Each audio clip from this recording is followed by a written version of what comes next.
Ang lalaking ito ay isang daredevil performer. Gumagawa sila ng hindi pangkaraniwang gawain tulad nito.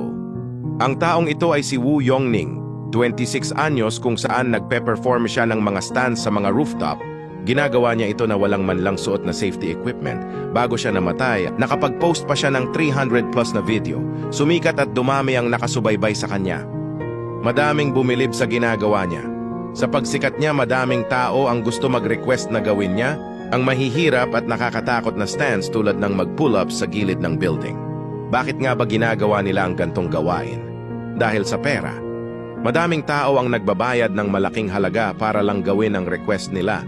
Kaya tinatawag itong daredevil dahil sa mga utos na kakaiba at mapanganib.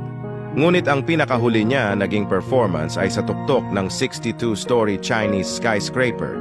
Siya ay umakyat dito na walang gamit na safety equipment. Lakas ng loob at lakas ng katawan ang gamit niya. Sa pag-akyat niya sa 62-story building, hindi niya inaasahan na ito na pala ang huli.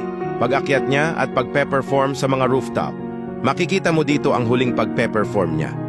Naging maayos ang unang parte ng kanyang pagpe-perform.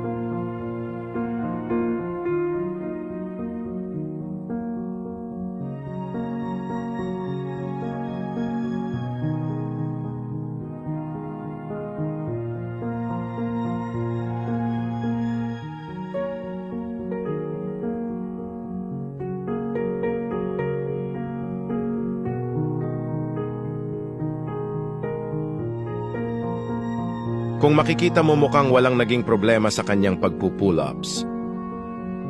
Ngunit sa dami at tagal niya nagpupull-ups, nahirapan na siya itaas ang kanyang kamay.